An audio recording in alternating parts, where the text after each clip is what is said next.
ದಿನಾಂಕ 17 ಗುರುವಾರ ಬೆಳಗ್ಗೆ ಶಿವಮೊಗ್ಗ ಜಿಲ್ಲಾ ಪಂಚಾಯಿತಿಯ ಮಾಜಿ ಸದಸ್ಯರಾದ ರತ್ನಾಕರ ಹನಗೂಡು ಇವರು ಮಾಧ್ಯಮದೊಂದಿಗೆ ಮಾತನಾಡಿದ್ದು, ದಿನಾಂಕ ಏಪ್ರಿಲ್ 14 ಸೋಮವಾರದಂದು ನಡೆದಂತಹ ದೇಶದಲ್ಲಿ ಅತಿದೊಡ್ಡ ಕೇಬಲ್ ನೆಟ್ವರ್ಕ್ನ ಸೇತುವೆಯಾದ ಶ್ರೀ ಸಿಗಂದೂರಿನ ಚೌಡೇಶ್ವರಿ ಸೇತುವೆಯು ಶುಭಾರಂಭಗೊಂಡಿದ್ದ ವಿಚಾರ ಕುರಿತು ಸಾಗರ ತಾಲೂಕಿನ ಶಾಸಕರಾದ ಗೋಪಾಲಕೃಷ್ಣ ಬೇಳೂರು ಈ ಭಾಗದ ಶಾಸಕರಾಗಿದ್ದು, ಆ ದಿನದ ಕಾರ್ಯಕ್ರಮಕ್ಕೆ ಇವರೇ ಸ್ವತಃ ನಿಂತು ಒಂದು ಶುಭಾರಂಭದ ಕಾರ್ಯಕ್ರಮಕ್ಕೆ ತನ್ನ ಕ್ಷೇತ್ರದ ಕೆಲಸವೆಂದು ತಾವೇ ಎಲ್ಲರನ್ನ ಆಹ್ವಾನಿಸಬೇಕಾಗಿತ್ತೆಂದು ಅವರ ಮೇಲೆ ದೂರು ನೀಡಿದ್ರು.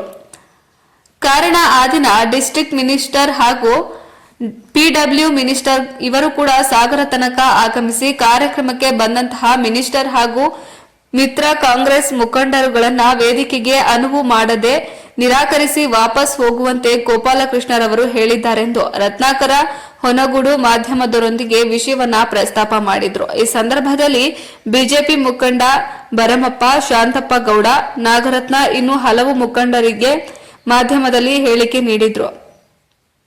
ವರದಿ ರಮೇಶ್, ಡಿಜಿ, ಆನಂದಪುರ, ಶಿವಮೊಗ್ಗ.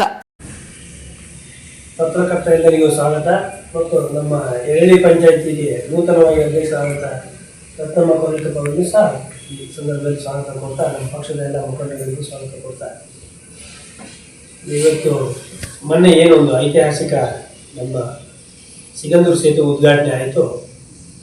ಭಾಳ ಎಲ್ಲರಿಗೂ ಒಂದು ಆ ಕಡೆ ಭಾಗದ ಜನರಿಗೆ ಭಾಳ ವರ್ಷದ ಒಂದು ಕನಸು ನೆನಸಾದಂಥ ಒಂದು ದಿನ. ಅದರ ವಿಚಾರವಾಗಿ ತಮಗೆಲ್ಲರಿಗೂ ಗೊತ್ತಿದೆ. ಈಗ ಮೊನ್ನೆ ನಮ್ಮ MP ಅವರು ಮತ್ತು ಹಾಲಪ್ಪನವರು ಪತ್ರಿಕೆ ಹೇಳಿಕೆಯಲ್ಲಿ ಹೇಳಿದ್ದಾರೆ. ಆದರೆ ಈ ತಾಲೂಕಿನ ಶಾಸಕರ ಬಗ್ಗೆ ನಾನು ಹೇಳಬೇಕು ಅಂದರೆ, ಇದೇ ಶಾಸಕರು 14ನೇ ತಾರೀಕಿಗೆ ಕಾರ್ಯಕ್ರಮ ಮಾಡಬೇಕು ಅಂತ ಹೇಳಿದಾಗ ಹೋಗಿ MP ಅವರು ಮತ್ತು ಈ ಭಾಗದ ನಮ್ಮ ನಾಯಕರು ಹಾಲಪ್ಪನವರು ಅವ್ರ ಜೊತೆ ಸೇರಿ ಆ ಭಾಗದ ಎಲ್ಲ ಮುಖಂಡರ ಜೊತೆ ಸೇರಿ ಹೋಗಿ ಸ್ಥಳ ಪರಿಶೀಲನೆ ಮಾಡುವಂಥ ಸಂದರ್ಭದಲ್ಲಿ ನೋಡಿ 14ಕ್ಕೆ ಆಗುತ್ತೋ ಇಲ್ಲ ಅಂತೇಳಿ ಗಡ್ಕರಿ ಅವರು ಸಹ ಡೇಟ್ ಸಹ ಅವ್ರನ್ನ ನೋಡಿ 14ಕ್ಕೆ ಆದಷ್ಟು ಬೇಗ ಕರೆಸಿ ಅದನ್ನು ಉದ್ಘಾಟನೆ ಮಾಡಬೇಕು ಅಂತ ಸಂದರ್ಭದಲ್ಲಿ ಹೋಗಿ ಬಂದಂಥ ಸಂದರ್ಭದಲ್ಲಿ ಪುನಃ ಮಾರನೇ ದಿವಸ ಇದೇ ಡಿಸ್ಟ್ರಿಕ್ಟ್ ಮಿನಿಸ್ಟ್ರು ಇದೇ ಈ ತಾಲೂಕಿನ ಶಾಸಕರು ಅಲ್ಲಿಗೆ ಹೋದ್ರು.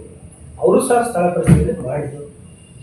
ಆದರೆ ಅವತ್ತೇನು ಹೇಳಿದ್ರು ಅಂದರೆ 14ನೇ ತಾರೀಕಿಗೆ ಆಗಲೇಬೇಕು, ಅದಾಗಿಲ್ಲ ಅಂದರೆ ಮುಂದಿನ ದಿನಗಳಲ್ಲಿ ಅನಿವಾರ್ಯ ಜನರಿಗೆ ತೊಂದರೆ ಆಯಿತು, ನಾವೇ ಉದ್ಘಾಟನೆ ಮಾಡಿ ಬಿಡೋ ಕೆಲಸ ಮಾಡ್ತೀವಿ ಅಂತ ಹೇಳಿದ್ರು. ಅದು ಒಳ್ಳೆಯ ಕೆಲಸ, ಅಲ್ಲಿ ಆ ಭಾಗದ ಜನರ ಪರವಾಗಿ ಅಂತ ಹೇಳ್ತಾರೆ. ಅದರ ನಂತರ ಬೆಳವಣಿಗೆ ಆಮೇಲೆ ಹೇಳಿದ್ರು, ಇಲ್ಲ ನಮ್ಮ ಸರಿಯಾಗಿ ಗಮನ ಕೊಡ್ತಾ ಇಲ್ಲ, ನಮ್ಮನ್ನು ಕರೀತಾ ಇಲ್ಲ ಅಂತ ಹೇಳಿದ್ರು. ಆದರೆ ಇದು ಸರ್ಕಾರಿ ಕಾರ್ಯಕ್ರಮ, ಯಾವುದೇ MP ಅವ್ರದ್ದು ಮನೆ ಕಾರ್ಯಕ್ರಮ ಅಲ್ಲ, ಹಾಲಪ್ಪನವರ ಕಾರ್ಯಕ್ರಮ. ಅಲ್ಲಿ ಸರ್ಕಾರದ ಕಾರ್ಯಕ್ರಮ MP ಅವ್ರದ್ದು ಏನು ಜವಾಬ್ದಾರಿ ಅಂದರೆ, ಒಬ್ಬ ಕೇಂದ್ರ ಸರ್ಕಾರದ ರಾಷ್ಟ್ರೀಯ ಹೆದ್ದಾರಿಯ ಸಚಿವರು ಬಂದಾಗ ಅವ್ರ ಜವಾಬ್ದಾರಿ ಏನು ಬೇಕು ಅವರು ಅದನ್ನು ಮಾಡಿದರು. ಕಾರ್ಯಕ್ರಮದ ಬಗ್ಗೆ, ಸ್ಥಳ ಪರಿಶೀಲನೆ ಬಗ್ಗೆ, ಉದ್ಘಾಟನೆ ಬಗ್ಗೆ ಅದನ್ನು ಈ ಭಾಗದ ಮುಖಂಡರುಗಳನ್ನ ಹಿಡ್ಕೊಂಡು ಹಾಲಪ್ಪನವ್ರನ್ನ ಹಿಡ್ಕೊಂಡು ಅವ್ರು ಏನು ಬೇಕೋ ಅವ್ರ ಜವಾಬ್ದಾರಿ ಮಾಡಿದರು. ಆದರೆ ಈ ಕ್ಷೇತ್ರದ ಶಾಸಕರು ಅವ್ರ ಕ್ಷೇತ್ರದ ಸೇತುವೆ ಉದ್ಘಾಟನೆ ಆಗ್ತಾ ಇದೆ, ರಾಜ್ಯದ ಮಂತ್ರಿಗಳನ್ನು ಸಹ ಹಾಕಿದ್ರು, ಎಲ್ಲ MP ಗಳನ್ನು ಹಾಕಿದ್ರು, ಮುಖ್ಯಮಂತ್ರಿಗಳು ಸಹ ಬರ್ತಾರೆ ಅಂತ ಆಗಿತ್ತು, ಆಮೇಲೆ PWD ಮಿನಿಸ್ಟ್ರು ಬರ್ತಾರೆ ಅಂತ ಆಗಿತ್ತು. ಆದರೆ ಇವ್ರು ಏನು ಮಾಡಿದ್ರು ಅಂತ ಬೇಕಲ್ಲ, ಇವ್ರು ಯಾವುದೇ ರೀತಿ ಜವಾಬ್ದಾರಿ ಏನಿಲ್ಲ, ಇವ್ರಿಗೆ ಜವಾಬ್ದಾರಿ ಇಲ್ವಾ? ಇವರು ಹೋಗಿ ನೋಡ್ಬೇಕಾಯ್ತು. ಅಧಿಕಾರಿಗಳಾಗಲಿ ಇವರು ರಾಜ್ಯ ಸರ್ಕಾರದ ಅಧಿಕಾರಿಗಳು ಇರಲಿಲ್ಲ. ಇವರು ಕೇಳಿ ಹೌದು ಹಾಗಾದ್ರೆ ಏನು ನಡೀತಾ ಇದೆ, ನಮ್ಮ ಮುಖ್ಯಮಂತ್ರಿಗಳು ಬರ್ತಾರೆ,